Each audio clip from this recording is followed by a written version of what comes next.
All right, g'day everyone, and welcome to the Vassals of Kingsgrave live panel at the Ice and Fire Con 2019. For those of you who don't know, the Vassals of Kingsgrave is a Song of Ice and Fire podcast that runs out of the Podcast of Ice and Fire message boards. We have hosts all over the world, some of you in the audience, and we've assembled 3 hosts today to talk to you. My name is Duncan. I also go by the name Valkyrist on the internet.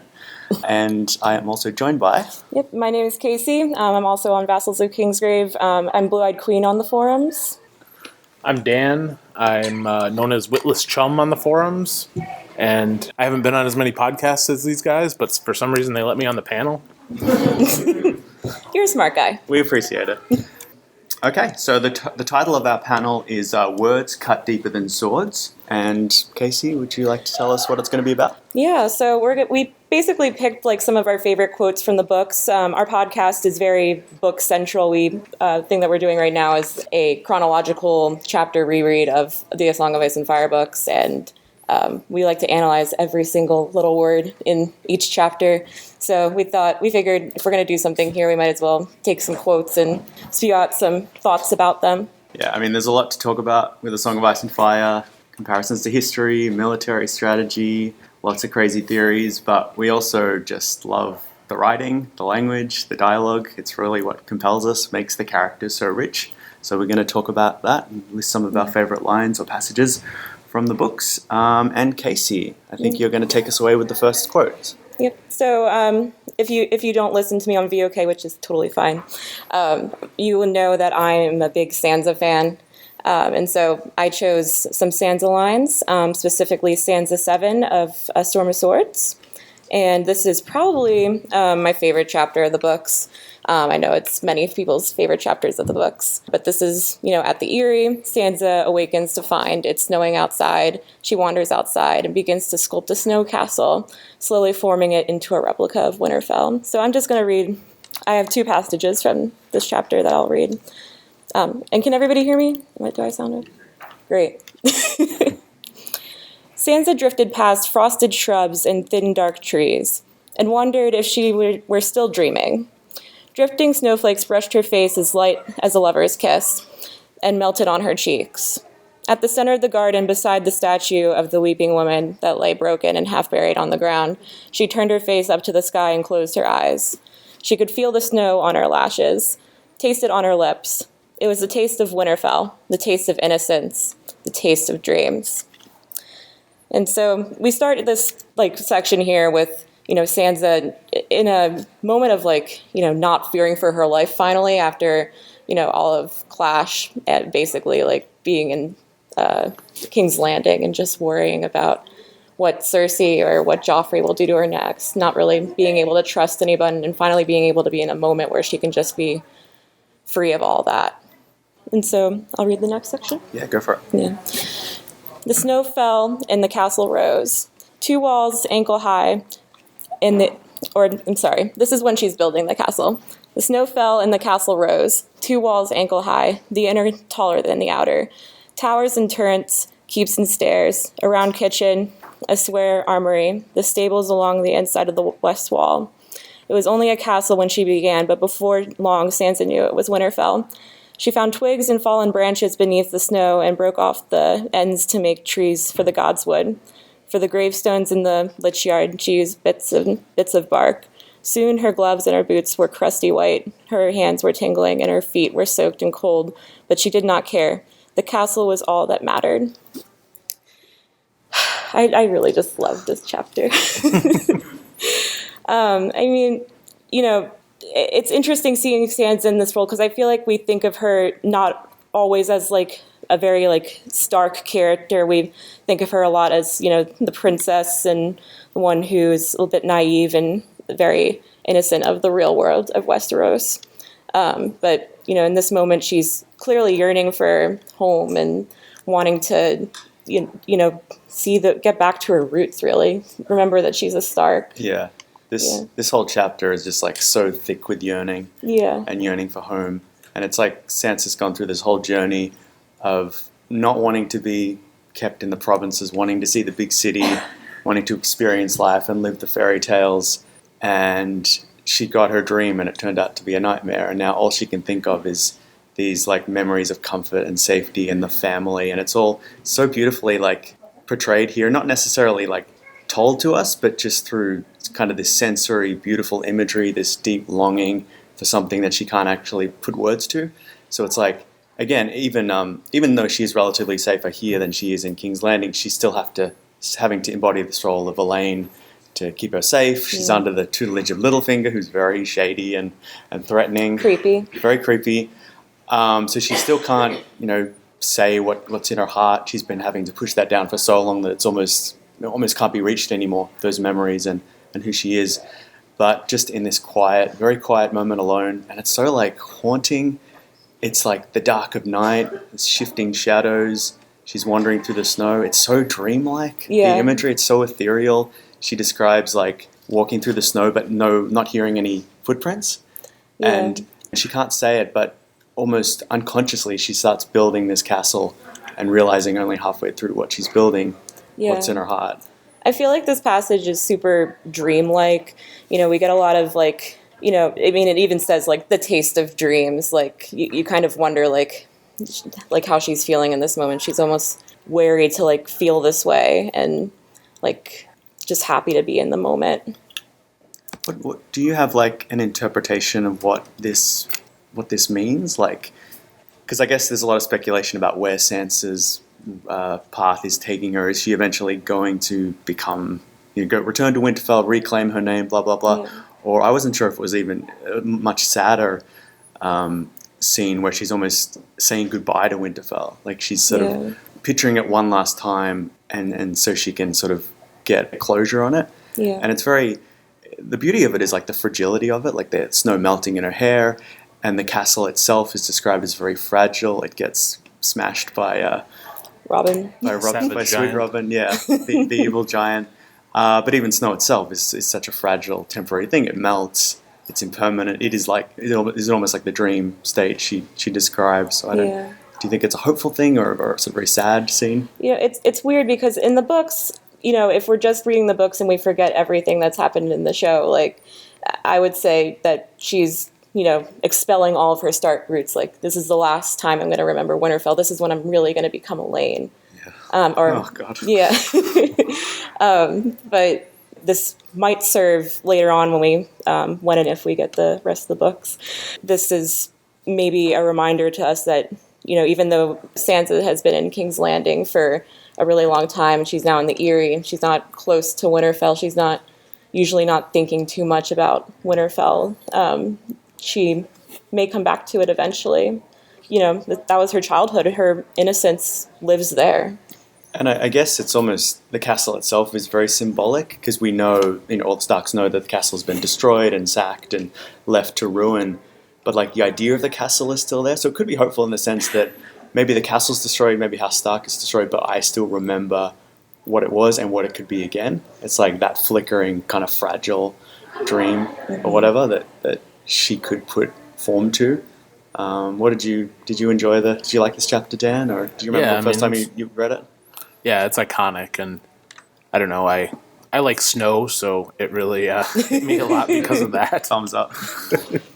Top-notch snow. Just the description of like, you could just hear the silence when it's first snowing and the snow's muffling all the sound, like Martin describes, and at least I could just see the giant flakes coming down and stuff like that, and it's just such an evocative chapter, like you said. Yeah, there's so much imagery, like in this chapter, with the snow.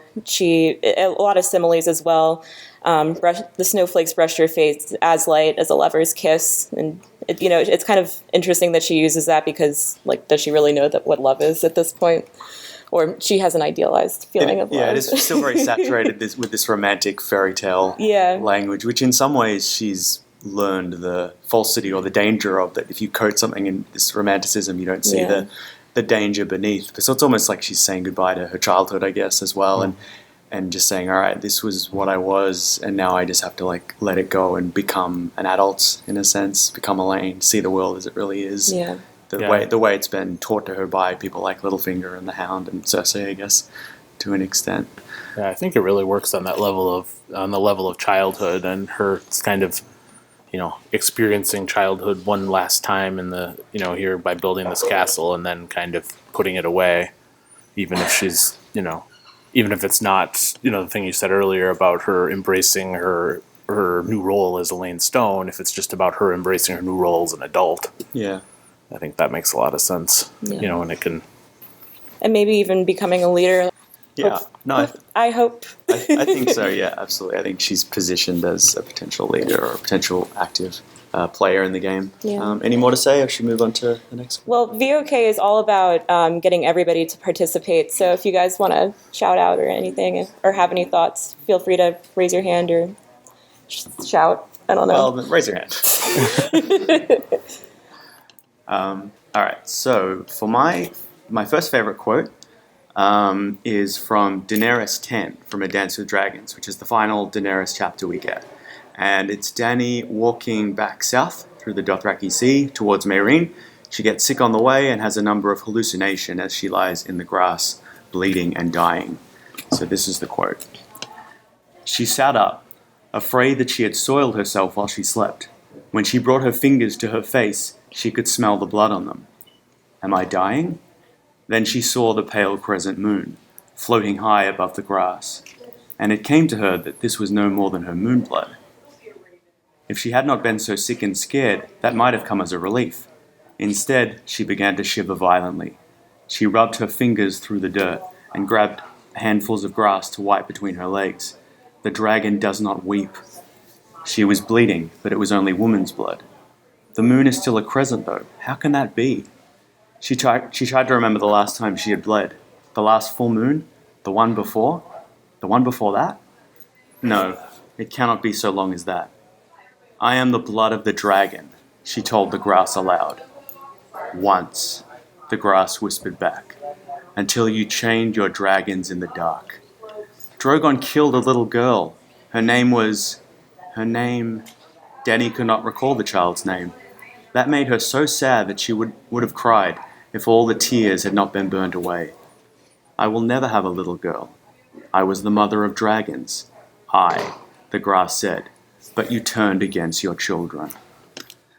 And this is one of those quotes that I didn't really notice the first time I was reading it. I guess part of that is just like the frustration with the Marinese plot line and the sort of the very complex political nature of it, that I think Dany's actual psychological journey often gets lost amidst that. This is kind of the first time we see her alone in a couple of books, really. I mean, I don't think we've ever really seen her alone except for maybe early in the first book. So in many ways, she's kind of dealing with the fact that she's shed all of this power structure and regality and artifice of the world and the political machinery that has like totally controlled her life, and the way that the people who've raised her have controlled her life. And she's alone, and suddenly she's confronted with the fact that she doesn't know who she is. One of her mantras is, if I look back, I'm lost. And the whole point of this chapter is she is lost. She's completely lost in the desert, and she's finally having to look back and reflect on her memories and the things she's done and where she went off the road, where she went off course, and how she can maybe get back. So it's a lot of people from the past talking to her. But I think what's really striking about this, and a couple of articles have talked about this, I think the Marinese Blot does a really good analysis, but it's basically part of Dany's conflict is that, sort of the founding trauma of Daenerys is losing her child, and that trauma or that need, that want for a child, that want to be a mother has been originally sublimated into the dragons. They were her children. She calls herself the mother of dragons, but also the liberated slaves. They call her Mysa. She calls them her children, and it's almost like she has to choose between these two children. And in many ways, she chooses the liberated slaves, possibly because she feels so much sympathy for them, because in essence she was a slave for much of her life, or treated as one. But by doing that, she chained away or shut away a fundamental part of herself. So she tried for diplomacy, and she tried to change people's minds, but she shut off this essential part of her Targaryenness, which is this sort of will to power or this will to conquer. I think it was Jorah maybe. Hallucination of Jorah is you're a conqueror, you've forgotten who you are. So it feels like she's in a very fever dreamish way, she's kind of trying to navigate those two conflicting personalities, maybe. I don't know if you guys had any thoughts about this scene, or if it said much to you the first time you read it. I felt like it was kind of a gross scene that I was like, oh, what is this? Where can we get back to the story? But it feels like increasingly important. Yeah, this is a great line to read at 10 o'clock in the morning when I'm still just waking up. And, yeah. Totally. Better than coffee.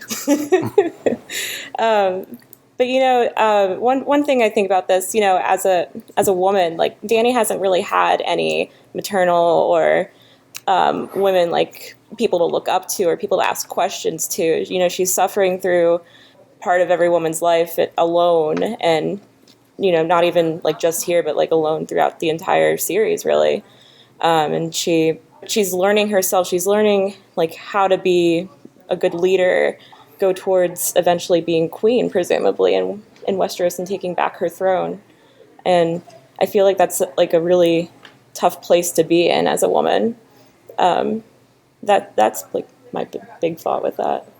That's a really interesting point, that Daenerys has, very few sort of male role models to look up to, and like no women. I mean, assuming Quaithe is a woman, she would be the closest thing, right? Yeah, and she's really confusing. I think it pairs quite well with the Sansa chapter as well, as being very dreamlike and evoking a very sort of disoriented psyche. Mm-hmm. This shifting, not knowing, like this like liminal space between the past and the present and the future and memory and reality and fantasy all works really well.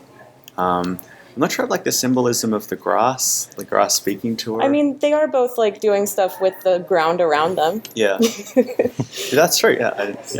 Like the nature itself becomes like a texture of her like in a world. Yeah. Sort of like she projects onto it or something. It makes sense for the grass to speak to her though, because she's, basically part Dothraki at this point, culturally at least. Yeah. Yeah. So, and she's out on the Dothraki Sea, so in some ways it's sort of like the ancestral spirits of the Dothraki are whispering to her a little bit, because they would probably also tell her to conquer and fire and blood, just like her own ancestors would.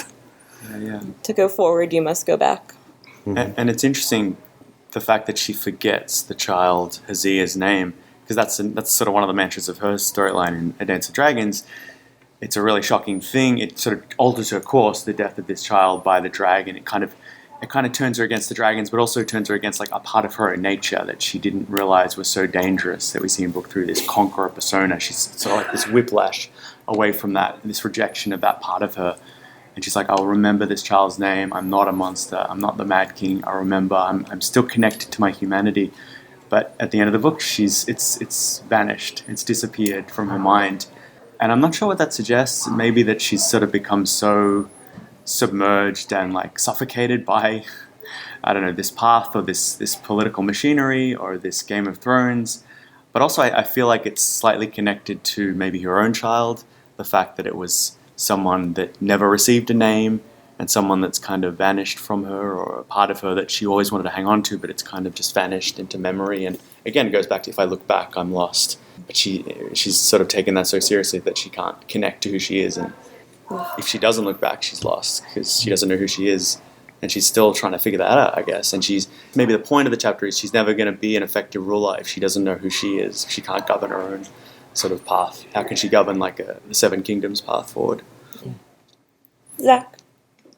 Do you feel that there's any concern that between Dany hearing the grass speak to her and forgetting Hazia's name, that she may be tipping into the Targaryen madness?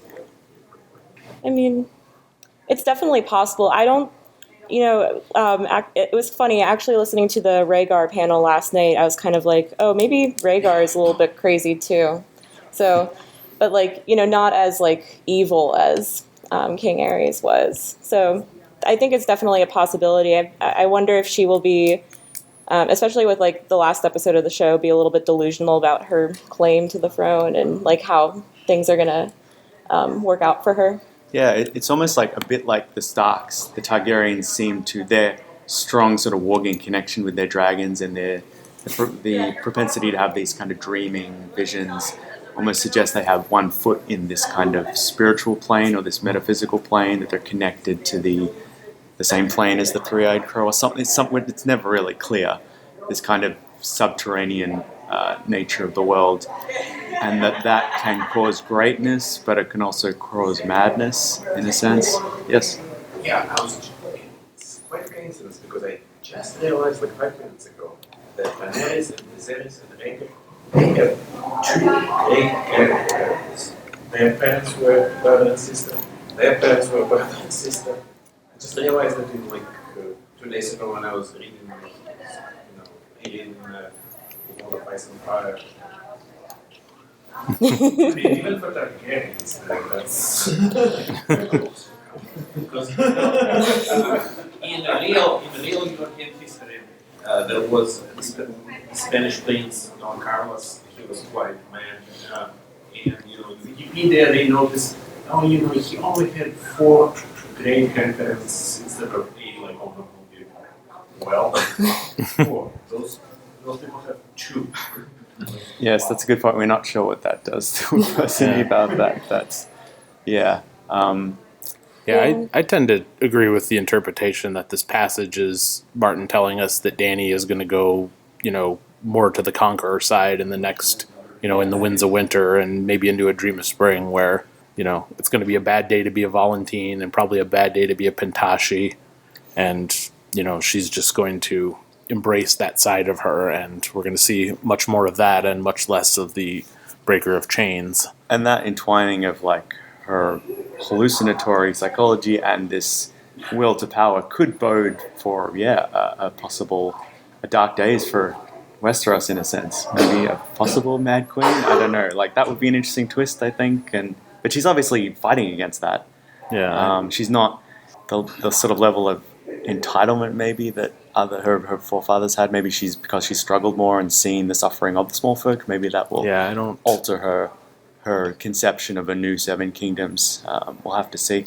But do you guys make much of the bleeding? Some people have suggested that might be a potential that her she's possible to bear children again, or her womb quickened, to quote Mary Mazdur. Is there much to be seen there, or is it just a product of her sickness, do you think? I think she's just really stressed out. Just stress, having a bad day, yeah. Yeah. Yes? My mother actually was the first one to point that out to me, that she feels she can't reflect on when her last cycle was, that was probably a miscarriage. Okay, well, wow. She could have been pregnant. Right. And that it is possible for her to have a child. Okay, that would be interesting. Yes? I was just wondering what why she suppressed that so much. Like, she says herself it's just one, but yeah, she carries the rest visually enough. Yeah, I mean, I think it's just she's not well. She's incredibly dehydrated. She sees blood. She thinks it's a wound and is not sure. Is it sickness? Is it? Yeah, I think it's just her scattered kind of mind. She hasn't been able to reflect on this. Maybe she can when she gets back and hopefully is in a state of mind. She can think more about it. But it's really like live or die at this point. That kind of forward thinking isn't really possible.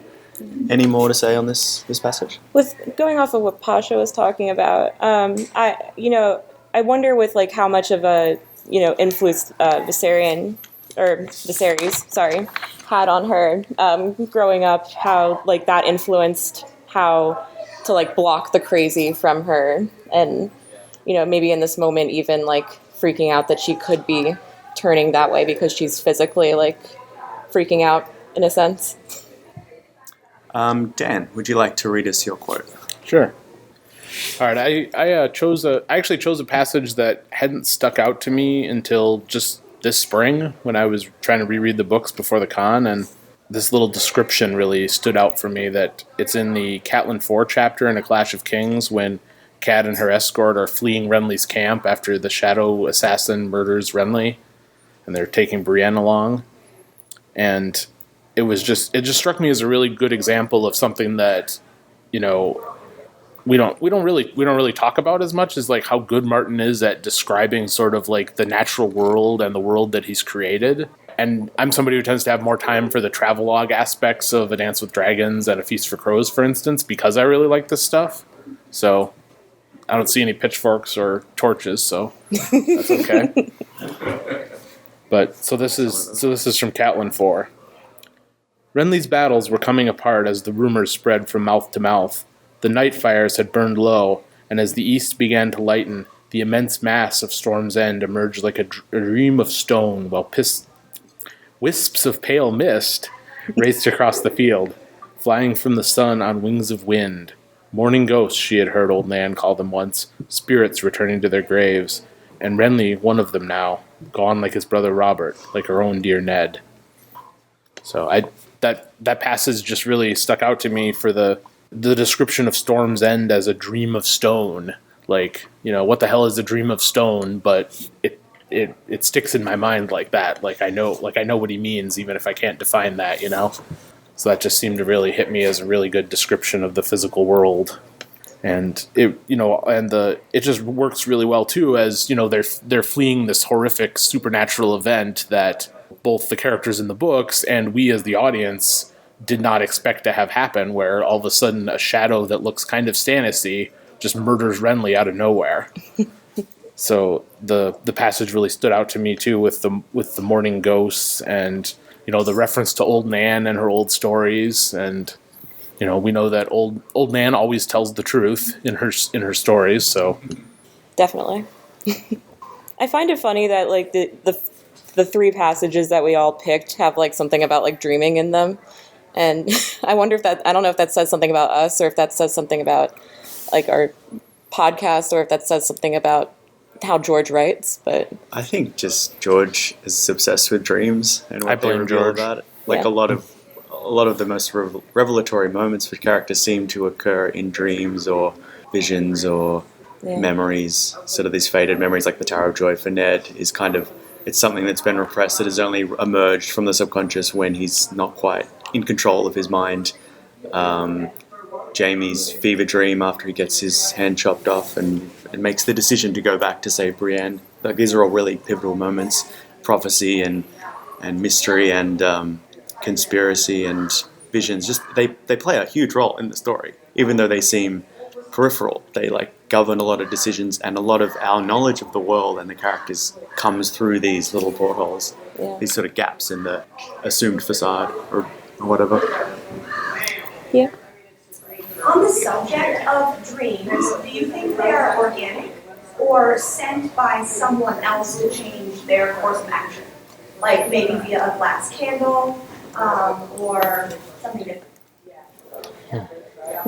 I kind of think of the supernatural-esque part of this world in Westeros as being kind of like all related, kind of all encompassing, R'hllor and all that. I wonder if there's something supernatural going on, but I don't know if that would be like through like a person or through like, just like the world warning people that things are coming. Yeah, I don't know if it's like a specific agent giving them the things. It might just be them becoming aware of things. And I guess there's two categories. There's just the normal dreams that we experience where we realize some things that we've forgotten or that sort of come back to us from our past, which can be described in psychology. But also, Martin seems to be positing this plane of reality that's not accessible by like normal human senses, but can be maybe through dreams. So people can become aware of these kind of future paths through altered states, whether it's dreams, whether it's touches with the sort of the afterlife that Patchface and Bran experience, that gives them a stronger connection to this plane, or just sleep, I think. Yes, Matt? Yeah, I just want to follow on a statement there where I think it's more, it's more organic in most cases. In that particular example, with Jaime falling asleep on the werewood stone, where it's just, the characters coming in his passage, they're kind of almost, after witnessing supernatural events, they're feeling the magic just come off of Storm's End, and how it was constructed and built back in the day. So I think it's just the characters in the story coming into contact with the supernatural elements that kind of placed throughout the world, but most people don't notice entirely. Yeah, which I think is crucial to the fantasy story that Martin's trying to say. It's not that magic is this discrete thing, it actually just flows through and interlaces everyday life. Yeah, and it also seems like there's some similarity, like there's something about like certain places and certain, like I'm thinking of like that Melisandre chapter that I just read recently for one of the podcasts where she like feels like so much more powerful by the wall, even though she's not yet getting that Jon Snow is the Snow that she's seeing, or the Azor Ahai that she's asking for. Yeah, She doesn't. I ordered another Azor Ahai. But yeah, I mean, it's all kind of connected around. It also reminds me, this is Clash, this is also the scene of Varys' great story about the shadow on the wall, which he seems to imply it's like, it's not necessarily magic, or it's magic insofar as enough people believe it's magic that it convinces them to act accordingly. So the wall is this great like focal point, or this fulcrum of human history and experience, and the same with Storm's End, that it evokes those kinds of intense feelings. Again, it's their state of mind. They're incredibly panicked. So it is this kind of chaotic flight away from Storm's End, where it assumes this kind of threatening sensory experience. It makes me think also of the probably the most iconic moment in Clash, the whole House of the Undying experience, where it kind of appears as if the Undying are people who actually live in this world beyond the world that Duncan was talking about. And, Daenerys has to enter their world and defeat them and then get away in the real world too. And so it made me think of that. Like there's, sort of connections with that throughout the books. And this, that appears in Clash as well. So like this is definitely, if the first book was very rooted in medieval realism and politics, this is very much Martin warming up the magic settings. Moving up story. So we get the House of the Undying, but we also get the Shadow Baby, which appears here, and this is the sort of aftermath of that experience, and they don't understand it. We don't really understand it either, but it is this. But yeah, I think that the connection to Varys is interesting. It's both, he's describing a metaphorical shadow, but we see a literal shadow, so it's not, I guess Varys' point is that it's reality is fixed, and it's about power comes from narrative and propaganda or persuasion or conditions, whereas Melisandre is much more about the magical world and the ethereal plane, and our world is sort of this fleeting, melting snow castle or whatever. But here we sort of see the two combined in this really evocative way. And again, it sort of returns to memory, a bit like Sansa. That last line is "my own dear Ned." So like, Catelyn is in fear, and she immediately reaches out to something that's like important to her, that like ekes out. Given this description of Storm's End as of course, knowing Storm's End is one of these epic structures in one story, so it's so beyond the understanding of characters and messengers and what occasionally like. Do you think it could be possible to say that in the time the Storm's End wall and some of the things were constructed in magic and in the age of the world, that there may have not even been dreams because they were so connected and so part of the supernatural that it was just a part of their life. And there became a point where there was a veil drawn between the two, and now we have the physical world bereft of magic that is only active and can only access the supernatural. Yeah, that's a really interesting point. I like that idea, because the stories of the Children of the Forest and the First Men, they seem to be able to speak literally to the old gods and whatnot, and we see a literal representation of the three-eyed raven as this kind of mediator between those worlds. We also see the wall might be like a physical representation of like this guard against magic almost, since most of what we see is like very much beyond the wall. And Melisandre calls the wall one of the hinges of the world, which goes to what you're talking about like closing in those kinds of connections to this magical metaphysical world. I also think it works well with like the fantasy genre in general, that the fantasy genre was a product of like this kind of modern world, or this Enlightenment thinking that was like superstition needs to be pushed away and we need to go towards progress and science and modernism, this rational view of the world, whereas Martin's like, no, let's not discount superstition and magic and fantasy entirely. There's something that's fundamental to our humanity about it. Maybe not call it magic, but something like that, some spiritual kind of context. But we probably have time for a couple more quotes. Did you want to go to your second Sure. quote? So back to Sansa, my favorite. Always. So I'm going to talk about this Sansa, a couple sections in Clash of Kings, mostly about Sansa and Sandor Clegane. A controversial matchup for some people, or for me too. But after meeting with Sir Dantos, Sansa does not want to return to her room, she goes up to the roof where she is surprised by the Hound. Clegane is in a foul mood as ever and tells her that he enjoys killing. So here's the passage. Aren't you afraid?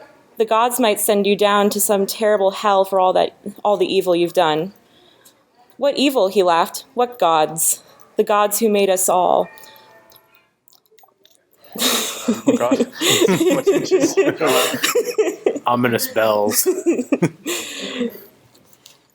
All, he mocked. Tell me, little bird, what kind of god makes a monster like the imp, or a half-wit like Lady Tanda's daughter? If there are gods, what they made sheep so wolves could eat mutton, and they made the weak for the strong to play with. True knights protect the weak. He snorted. There are no true knights, no more than there are gods. If you can't protect yourself, die and get out of the way of those who can. Sharp steel and strong arms rule this world. Don't ever believe any different. Sansa backed away from him. You're awful. I'm honest. It's the world that's awful. Now fly away, little bird. I'm sick of you peeping at me. And the little bird banter that he does throughout this book, it's kind of funny. It's also kind of sad because this is the Hound basically like arguing with her, like, to see the reality. Like, you're just a little bird. Look out for all these people who are going to be hurting you, or people are hurting you right now. And, like, back to the first section that I was talking about, or back to the quote I was talking about in Storm, it's part of her journey to, like, release her innocence, but she's clearly still, like, very innocent in this chapter, and talking about true knights and such. I like the imagery of a little bird because it's like she could easily fly away, but yeah, I mean it's good because it suggests something sort of delicate and pretty, but ultimately very vulnerable and caged, and even something that maybe not enjoys but is kind of like okay with its cage, or which is like Sansa. Obviously, she's caged both physically by the Lannisters, but also by the society she's been born into, is very repressive and patriarchal and whatnot. And she's bought into that fairy tale. That's part of her identity. And he's saying, no, like, look at the way you've been caged. Don't look at, like, how pretty the bars are. Realize what's happening to you. See the world as it truly is. And I think it's really interesting that, I mean, Xander Clegane is awful, but it's interesting that someone's, like, so un-knight-like in Kayan, in appearance and disposition, is also one of the most honest and straightforward with Sansa. Like, he's awful, but he's like one of the few people that's trying to, like, give her advice and help her and try and get it through her head that this is not the way the world works. Maybe it should be, but who knows? But he's a very nihilistic person, obviously because of what he's been through. So in some sense, I think he acts as this kind of dark father figure to people like Sansa and Arya, where he sees the innocence in them that he once had that is being horribly ripped away from them, and he wants to guide them a little bit. But he's also, like, battling against his horrible nature. He's done terrible things. He will go on to do terrible things. So he's a complex character, but I think their relationship is really interesting as this kind of Beauty and the Beast kind of thing. Yeah. Not necessarily in a romantic way, but... I mean, I think that George really, like, kind of sets this up in that way almost. Like, Sansa really wants, like, a knight to sweep her off her feet and take her away from this evil. And, like, God gave her Sandor to tell her to stop thinking about that and to think about the real world. And, it's kind of, it's ironic, but also, like, it's supposed to really teach her, like, that, knights may have, like, a bad quality about them. And, Yeah. And Sandor really wears it on his face. Yeah, which isn't healthy at all. Like, I feel like he wills it into existence because he wants to. I think the allusions to the gods are interesting and work sort of well with our previous discussion, as, like, all of these characters trying to negotiate this spiritual realm and him just completely rejecting it and saying, no, this is the way it is. We're almost animals, and we basically, it's survival of the fittest. And I don't need a god. I've got a sword. This is the only god I need, and I can rule the world with this. I mean, my not so crackpot theory about Sansa is that they'll end up living on the Quiet Isle because, Sansa is very, close to her religion, to the point where she's, going to the Godswood, going to the Sept, constantly praying for help or support or whatever. And I feel like, eventually she'll just be so silent and her and Sandor can have their quiet life together finally. I don't know. It is interesting that he's so sort of viciously atheist in this, but his final resting place is finding some kind of peace in the Quiet Isle. Hopefully. With religion, maybe. Well, I hope so. I hope he kind of vanishes into the story. I don't really want Clegane Ball. I think it's more elegant if we don't fully know his fate and he can sort of live on in memory or whatever. Did you have any thoughts on this passage, Dan? Yeah, I mean, it's just throughout Clash, the combination of Sansa and Sandor it's really fascinating because I think we're supposed to, not to necessarily take Sandor at face value. Like, Martin's not telling us that the world is the way Sandor says it is, but he's also telling us that, it's not the way Sansa originally thought it was either. And it's really fascinating to me to see the two characters sort of average out into maybe a more realistic or workable view of the world, where maybe because there are true knights in Martin's world, and Sandor's not necessarily one, but there are some. There's Brienne at least, and I really like the conversations, just like the contrast between the delicacy and courtesy of her language and the horrible brutishness of his language, and the way they appear to each other. The way his voice is described as a rasp all the time. Yeah. It's like this sort of negative charge that somehow finds a common humanity between them. They recognize, and the final meeting of them too, where she looks at him in the eyes and he's almost ashamed of what he is and walks away. It's a really beautiful sort of relationship, or some kind of shared sympathy or seeing beauty in the monster and the whatever. Yeah. Did you guys see we got the 5 minutes? Yeah, we got the 5-minute marker. Oh, okay. So we've got 5 more minutes until we wrap up, but I think, Dan, you had something you wanted to finish on? Yeah, I came up with a little game based on another podcast I listened to where they give 3 things that are facts and 1 thing that's fiction. So we're going to play fiction or fan fiction. So during the books, Cersei Lannister basically tries to have much of the cast murdered at one time or another, right? So I'm going to read several names of characters whom Cersei has tried to have murdered at some point. So most of these are going to be correct. One of them is going to be fan fiction. You guys have to tell me which one is the fan fiction that Cersei did not have to try to have murdered at any point in the books. So I'm going to read the names for once, and then I'm going to read them again, and I'm going to have everybody clap once for the person you think Cersei did not try to have murder, okay? So, Marjorie Tyrell, Gendry Waters, Sir Bronn of the Blackwater, Jon Snow, and Eddard Stark. Eddard Stark. Ned. You use his full name. You respect him, Pasha. So who thinks it was Marjorie? Just to be clear, you're clapping if you think Cersei did not try to get Marjorie killed at any point in the books. So, Marjorie, Gendry, Sir Bronn, Jon Snow, and Ned. All right, you guys have read these books. Because Cersei never actually tries to get Ned killed. That was... Joffrey. That was Joffrey. Yeah. And Littlefinger.